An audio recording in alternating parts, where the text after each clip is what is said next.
Orang miskin itu kalau ngamal itu dramatis. Betul itu.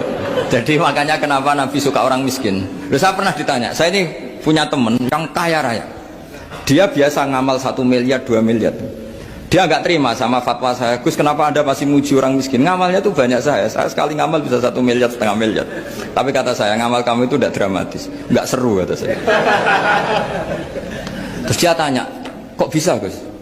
Dia orang kaya, paling ngamal 1 miliar untuk bangun masjid, 1 miliar, 1,5 miliar bangun pondok, 1,5 miliar.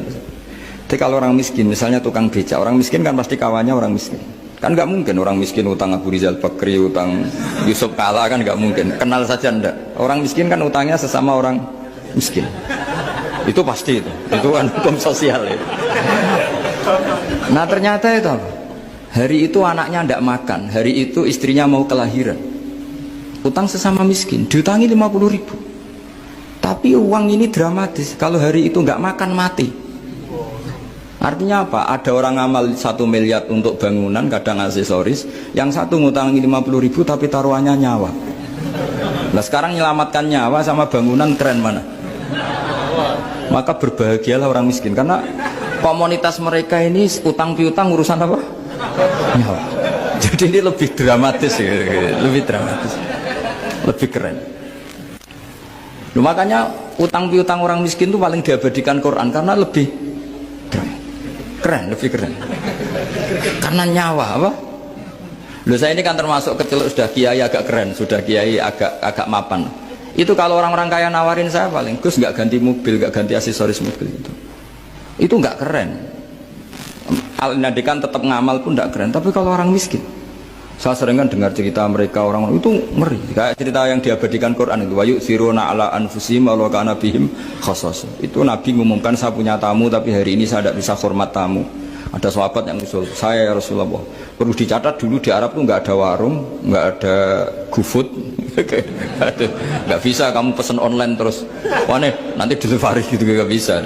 Nah terus akhirnya datang ke rumahnya, datang istri saya ada makanan, tidak ada hanya untuk jatahnya bayi.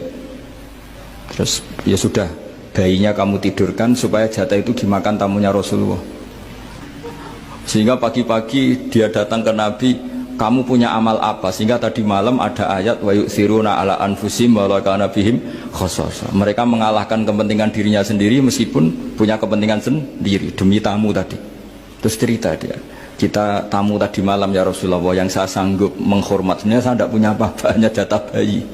Itu aja dramatis, bayinya ditidurin dulu tapi tidak disuntik ganja, tidak ditidurin biasa nanti kan, ditidurin biasa. Terus suami saya pura-pura nemani, lampu dimatikan. Nah mungkin tamunya saking laparnya gak penting mikir itu, yang penting makan aja. Jadi maka sebetulnya orang-orang miskin itu tidak usah hiru, wah itu orang kaya bisa ngamal masjid 1 miliar, 2 miliar. Tetap ngamalnya ini sesuatu yang tidak mendesak.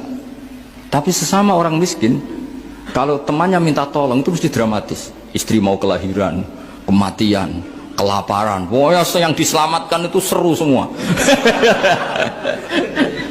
Artinya gini ya, kalau miskin ya nikmati saja, itu ada peluang untuk menyalip pahalanya orang-orang. Tapi yang kaya ya tetap kaya. Kalau semuanya miskin, nanti yang miskin kerja di mana kalau semuanya miskin?